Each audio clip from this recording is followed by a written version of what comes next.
Chris, you'll start us off.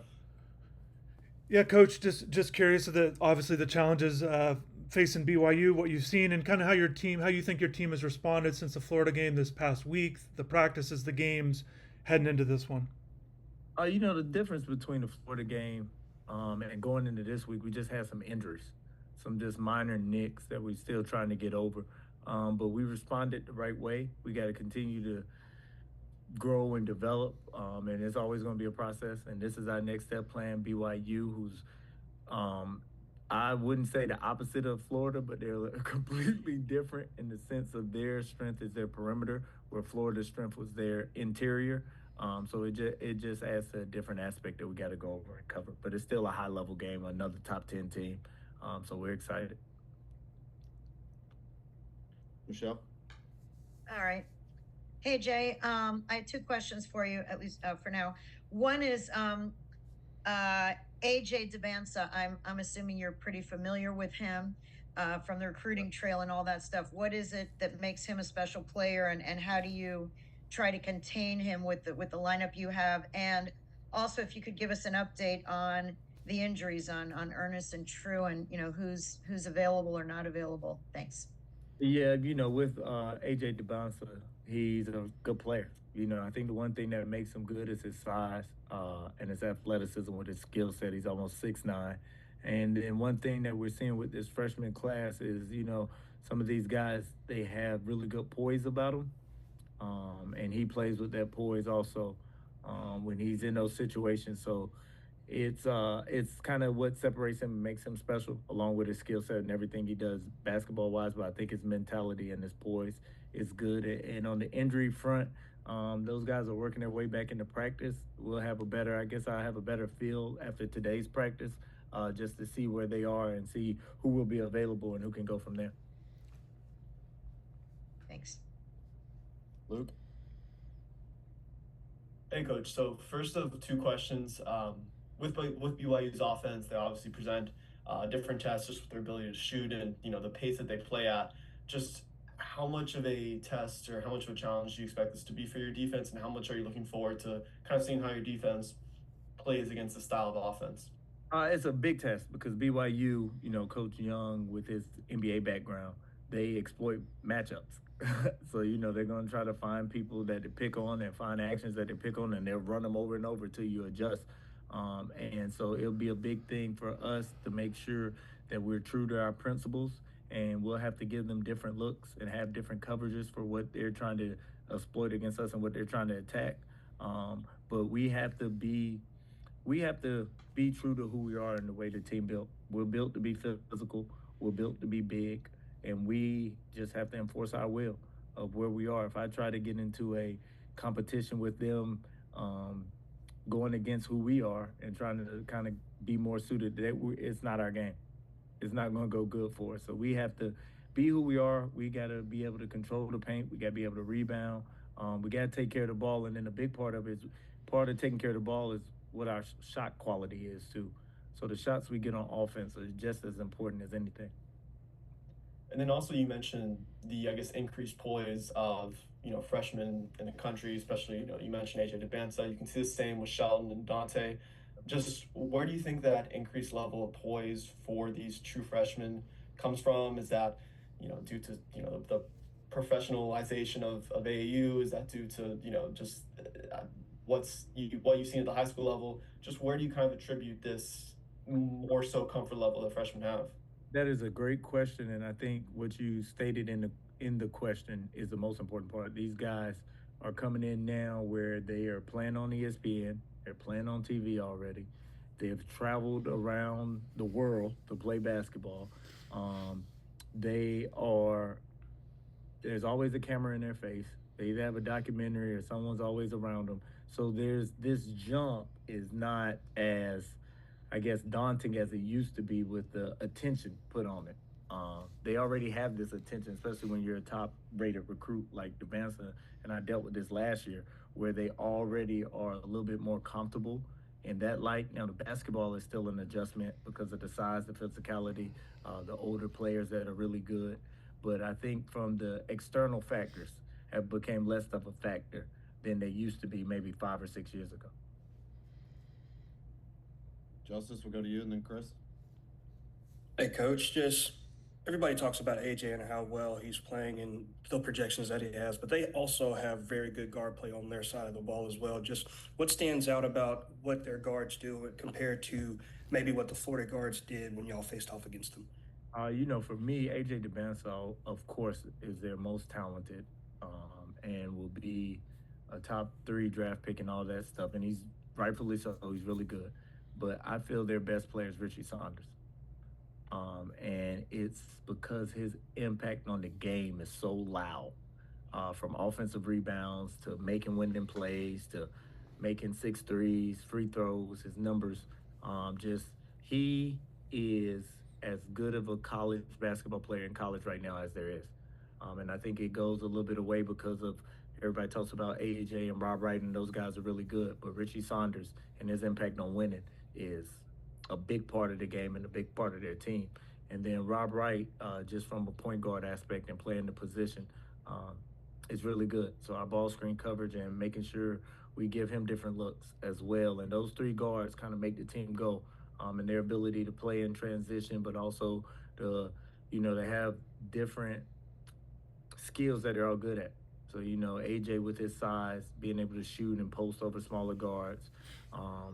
Richie Saunders with his just tenacity, I guess is the best way to put it, to get other places. And then Rob Wright with his speed and his ability to play in the paint and finish and make passes.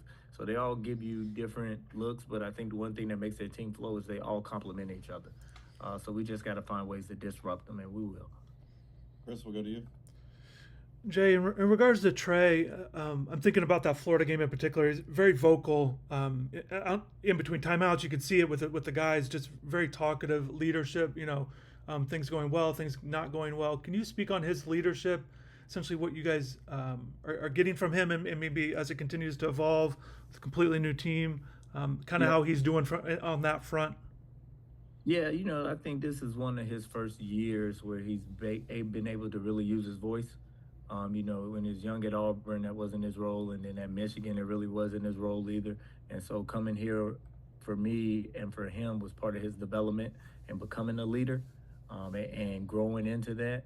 And he has made tremendous steps since he got here in April in doing that. And it's an ongoing process. Just because you're old and just because you've done a lot doesn't mean you're a leader. You have to be able to get people to follow you. And you have to be able to connect with people. You got to be able to have strong relationships. You have to be able to walk what you talk.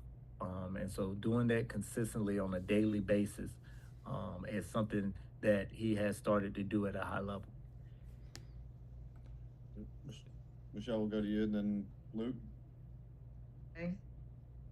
Jay, I just want to ask you, how are you enjoying being a head coach? You've had a run here of games, and you've prepared for Florida. Now you're preparing for BYU.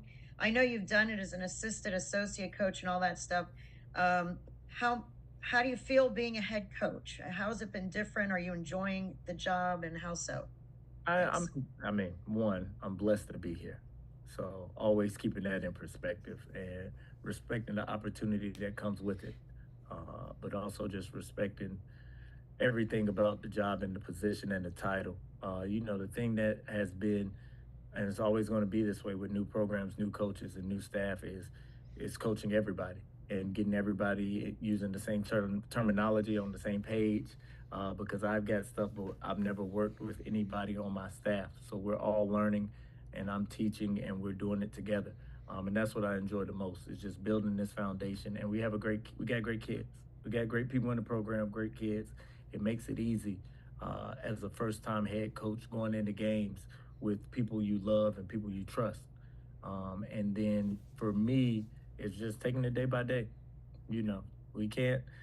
Same thing I say about the Florida game, same thing I'm going to say about the BYU game. Whatever happens tomorrow, we are not winning the national championship or losing the national championship. I want to see us compete to the level of the game. I didn't think we competed. We competed. We didn't execute to the level of the game in Florida. So I want us to compete and execute to the level of the game, but also to the level of our standard and what Miami basketball is about.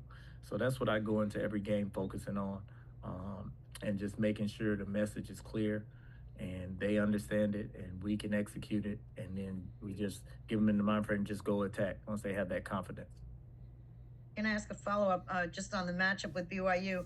You've just explained before about why that team is so good and why those players are so good. How do you think your team right now, as you see them, because you see them every day, how do you think they're going to match up? I think we'll be fine. I think we'll be fine. I think, like I talked about earlier, we have to really stay true to who we are and enforce the things we talked about enforcing. We got to be on the glass. We got to win the glass offensively and defensively. We got to get to the line. We got to get fouled. Um, we have to play downhill. We have to protect the paint. We got to cause deflections. It's a game that if we stick to our principles and what we talk about being and what we've built since June, we'll be fine. Because we're built for this type of game. You know what I mean? We should be bigger in size, uh, inside, and on the perimeter more, not height wise, but with our physicality. So we just have to stay true to who we are. But I like the matchup. Thank you. Luke, we'll go to you, and then Chris, you'll wrap us up. Coach, I apologize if you've been asked about this over the last couple of availabilities, but I was curious about Caleb Gaskins now that he's officially a member of the 26th class. Just what type of player is your team getting with Caleb, and I guess what role did Coach Moran play in his recruitment with the Columbus ties and all that? Yep. One, we recruit people, not players, and his family and him as a person are the people that fit our culture and what we want to be about.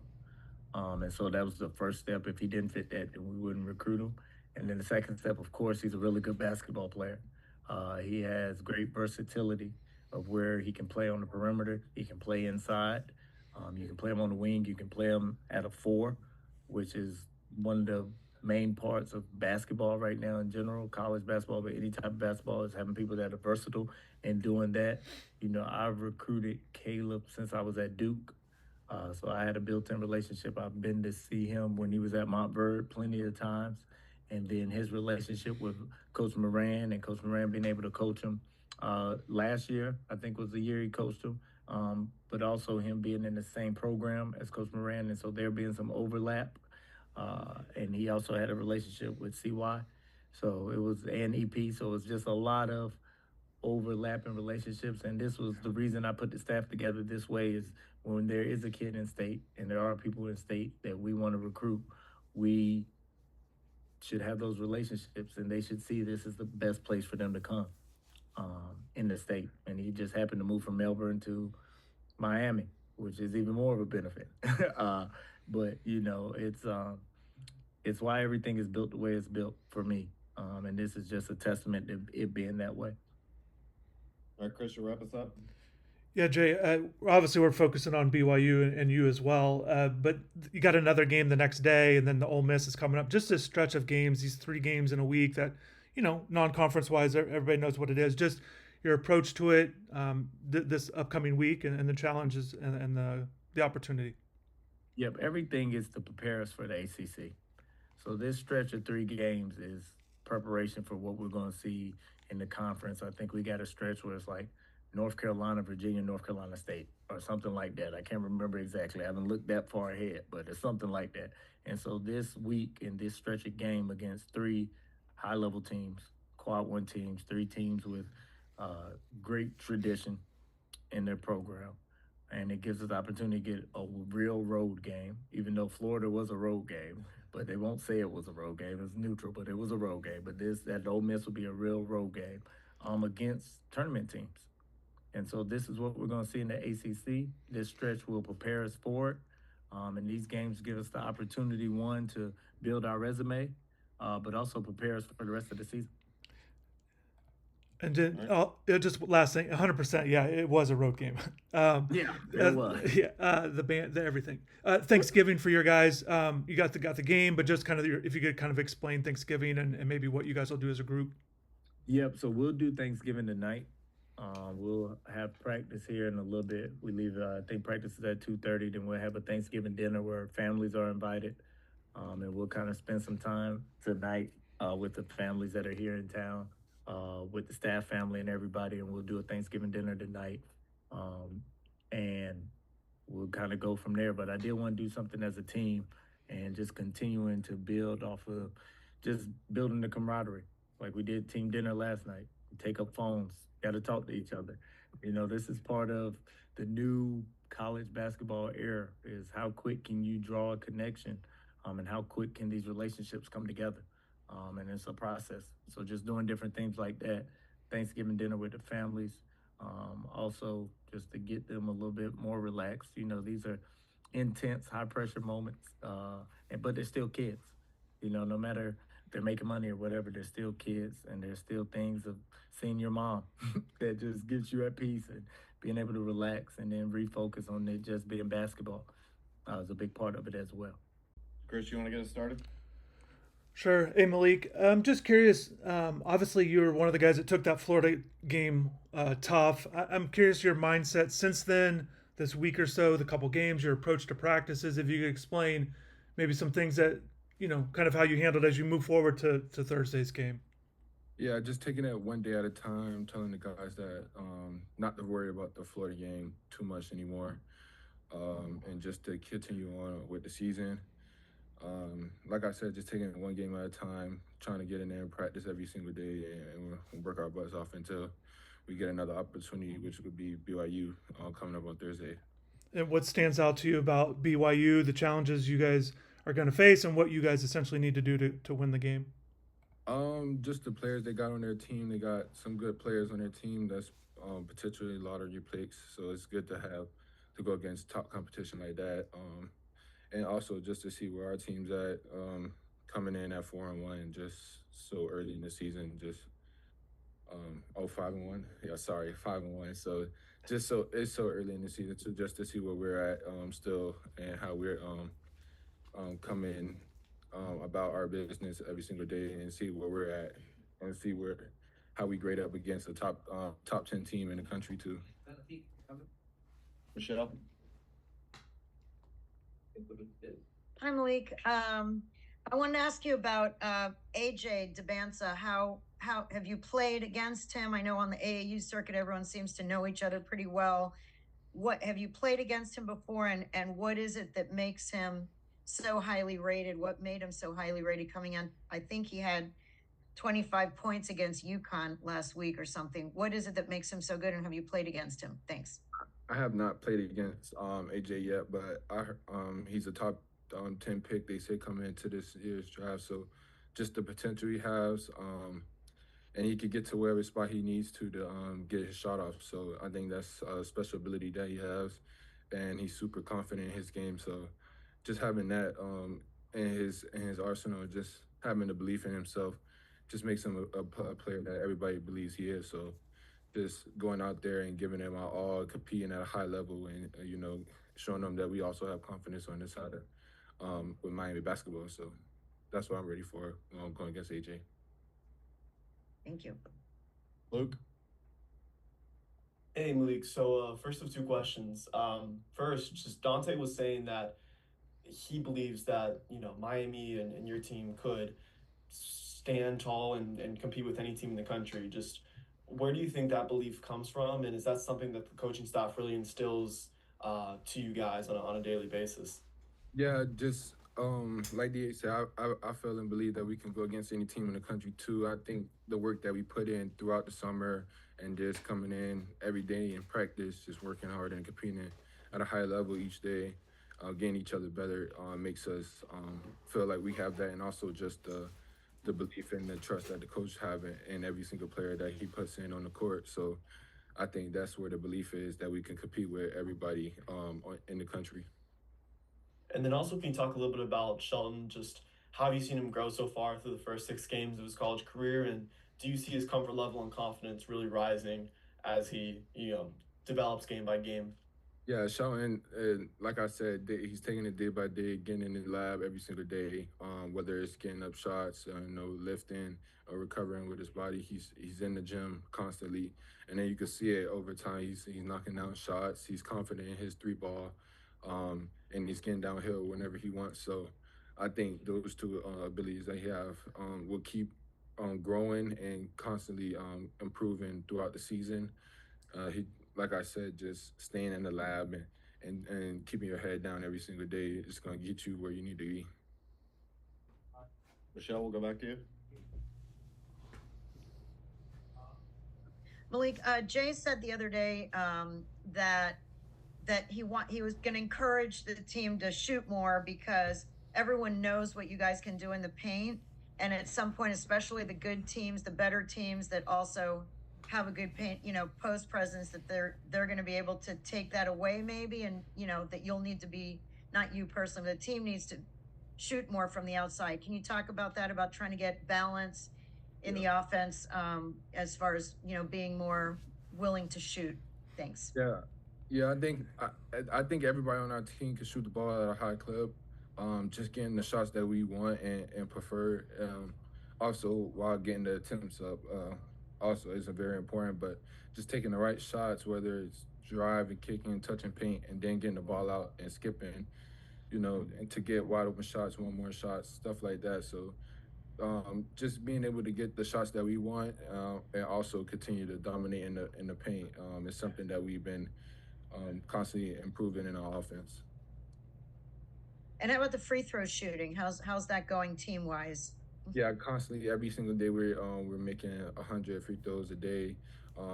As a team, as a individuals too, we get our own separate 50 shots from free throws. So constantly improving in that area too, especially if we're going to get to the line at a clip that we do. We have to work on our free throws every single day, and that's what we've been doing. Thank you. All right, Luke, you'll wrap us up. Thanks, Evan. So Malik, just to follow up on, I guess, Michelle's first question there about the three-point shooting, in regards to you, is that something that the coaching staff wants you to be more intentional, or the coaching staff has wanted you to be more intentional with, just as far as stretching the floor and attempting shots beyond the arc? Or is that something that just comes within the flow of the game, not something that the coaching staff is necessarily stressing for you to do? Right. I don't think it's something that they're stressing to do. I think it's more of a improvement state and just the flow of the game, how it goes. Whether I'm out on the wing and I have a opportunity to get a shot off, I will shoot the ball. But I don't think it's something that they constantly want me to shoot six to eight threes a game or something like that. They want me to stick to my strengths and play that way. And also, I think with the threes and the attempt, I think that'll come a lot from me being able to get into spots that a lot of people can't get to on the court. So just in all the attention that I gather, being a connector in that sense, and understanding that I bring a lot of attention on the court. So just getting opportunities to get people better shots and wide open shots, and I think that's what want me to improve on mostly. Go ahead, Chris. Hey Dante, thanks for doing this. Just maybe what you've learned from the Florida game, essentially what it takes at that level against a team like that. Just maybe some things you learned, your first experience with a caliber team like that. I would say one thing we could definitely have improved on, I think, is kind of just sticking to ourselves. I kind of think we saw a team bigger, a little bit better than some of the teams we had already faced. We had to do something crazy special, kind of get out of character. But I think we kind of wanted to stay to ourselves, kind of just say the things that like the coaches has told us. I think that the results could have been different.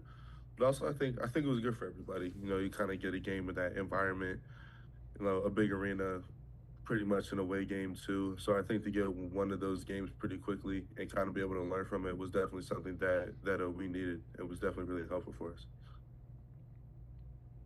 Luke? Hey, Dante, how's it going, man? How's it going? I'm good. How's it going? Good.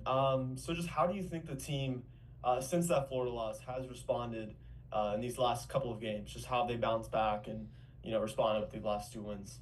I think really, really well. I think some teams, could have taken it personally, could have thought that we lost one game and the season was over. But I think we kind of realized it's still a long season. We're still going to have a lot of really, really good teams. We're going to play, especially like the team tomorrow. So I think one moving past it, kind of taking it personally, but also kind of learning from it. Kind of listening to the coaches, kind of seeing the little details, little mistakes we may have made, and just making sure that we're carrying those over into the next practices and then the next couple of games we have, before we go into tournaments like these we're playing it. Michelle, we'll go to you, then Justice. Oh, okay, thanks. Hey Dante, I'm Michelle Kaufman from the Miami Herald. Congrats on the season you're having so far. I had two questions, one about you and then one about BYU. What do you know about BYU? You know, I know these days with AAU and stuff, a lot of people know players from parts of the country that all end up on different teams. What do you know about BYU? What are you expecting from them? And then as far as you, can you just talk about how you've adjusted and adapted to the college game from high school? What's been the biggest difference, and how do you think, how would you evaluate how you've done so far? Thank you. I would say for BYU, obviously team wise, a really well structured team. Obviously, a team that, they're kind of used to playing these type environments, big games against better teams. So they're definitely not ready to shy away from the moment. Obviously, player wise, obviously you have a player like AJ Debance, you're going to go into every game feeling confident, always feeling like you're going to have a chance to win. So obviously respecting him, respecting the team, but then also not kind of shying away from who we are. And then I would say for me personally, the game's definitely quicker. I know a lot more physical, and obviously, you kind of definitely have to find a role. I think a little bit quicker, especially kind of going into college games when you got guys who have been there for a little bit longer before, guys who have been more experienced, just kind of trying to learn from them, kind of see how kind of seeing how to manage the game, kind of figuring out like your role, but also not just kind of shying away and just being a fifth player, kind of figuring out how your strengths can kind of impact the game, and then making sure that you uh, and then making sure that kind of while you're in the game that you're making the biggest impacts that you possibly can. If I could ask one follow-up, with your dad being a coach, how much does he coach you? How much advice does he give you, or does he totally stay away, or does he evaluate your games? Do you talk to him after each game? How does that go when you have a dad who's a coach? Definitely helps a lot. I think one thing that we've definitely been really good at is he's not on top of me after every game, critiquing everything I do and making sure to know that I'm still a player myself, growing myself, and there's some things that I'm gonna have to kind of learn and grow from. But having him definitely helps. Kind of seeing an outside source, kind of being able to see the game, kind of relay certain messages to me, and also just kind of talking to me from like also a dad standpoint, just kind of reminding me that I've gotten here for a certain reason. I've worked here. I've worked to get here a lot. So I'm not here just because I'm not here on a favor, not here because somebody felt bad. I've kind of worked my way to get here. I worked my way into a playing role. So just kind of remembering that, just kind of going into every game knowing that I'm there for a reason, and that and just not really shy away from who I am and who I've been before. Thank you. Justice? Hey, Dante, just can you speak a little bit about the team shooting? It seems that there's been a bit of a more conservative effort to throw the ball up from beyond the arc, and just you shooting as well. Just what are some of those things that you've noticed, and what are the coaching staff saying about getting the ball up and having smart, selective shots? I think obviously down the court we obviously want to get the best shots possible, and I think it's kind of noticing that some teams. Now, obviously, we have a lot of guys who can really dominate in the paint, like Malik, Shelton, kind of guys like that. So when they want to try and protect the paint, so obviously we definitely don't want to shy away from who we are, trying to get in the paint and make plays. But like on good plays, get in the paint, draw two, and then you have the chance to kick it out to somebody who's open and get a good shot. And then the coaches are never gonna go away from that. I think in the more recent games, they've actually encouraged us to shoot a little more. We definitely have a lot of guys who've gotten off to really good start shooting the ball in the season, like True and Timo, who've really been shooting the ball really well. So they're definitely not coaching us on any shot selections. Obviously they don't want us taking crazy no pass off the dribble random threes. When you get a good look, when your teammates make a good play for you, that they obviously want us to kind of finish that play off and have full confidence in us taking those shots. Anything else for Dante? Michelle? I have one more. Even this game is kind of similar to the Florida game. You're playing against, one of the teams that's considered a top 10 team or whatever. It's so early in the season, it's hard to really know. But what did you learn from the Florida game? Even though the team lost that game, Did you feel like that game showed that you guys could hang with a top 10 team? And how does that confidence, I'm assuming that it gives you confidence going into the BYU game? This will be your second game playing against a team like that on the road. What did you learn from that game that you can apply to this game? Thanks. Absolutely. Absolutely thinking that we can play with anybody.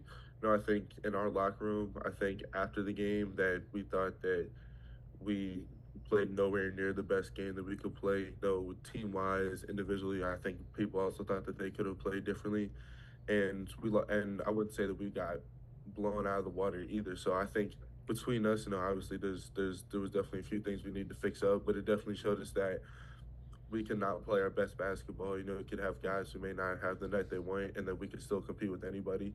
And but I also think that going into this game, we kind of know the things we have to fix up, and I think if we fix up a couple things, then it still doesn't matter if we can not shoot the ball great.